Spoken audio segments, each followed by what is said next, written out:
नमस्कार दोस्तों, आप लोग को हमारे YouTube चैनल में स्वागत है।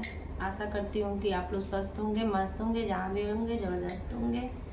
दोस्तों, मैं आप लोग के सामने एक सोहर गीत प्रस्तुत करने जा रही हूँ। अगर मेरा वीडियो अच्छा लगे तो लाइक शेयर सब्सक्राइब करिएगा।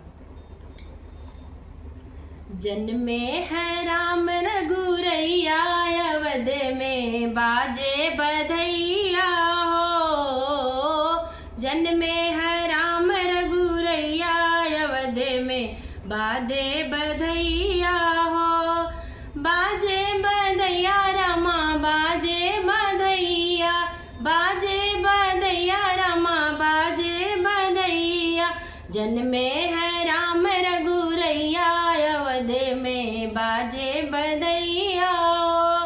जन्मे है राम रघुरैया, अवध में बाजे बधैया हो।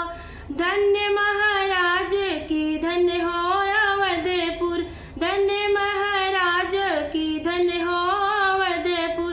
धन्य बाटे तीनों मैया, अवध में बाजे बधैया हो। धन्य बाटे तीनों मैया, अवध में बाजे बधैया हो। जन्मे है राम रघुरैया, अवध में बाजे बधैया हो। दशरथ के जन्मे ललनवा, अवध में बाजे बधैया हो। दशरथ लूटावे ले अने धने सोनवा, दशरथ लूटावे ले अने धने सोनवा। कौशल्या लूटावे धेनु गैया, अवध में बाजे बधैया हो। जन्मे है राम रघुरैया, अवध में बाजे बधैया हो।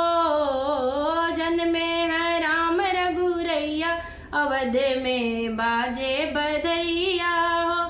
बाजे बधैया रमा, बाजे बधैया, बाजे बधैया रमा, बाजे बधैया।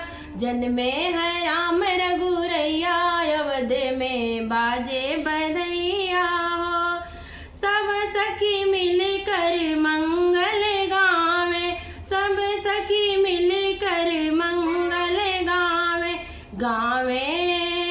गावे हो सब हो बधैया, अवध में बाजे बधैया हो।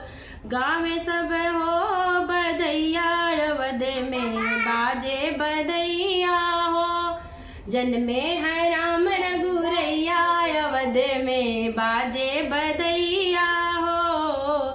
जन्मे है राम रघुरैया, अवध में बाजे बधैया।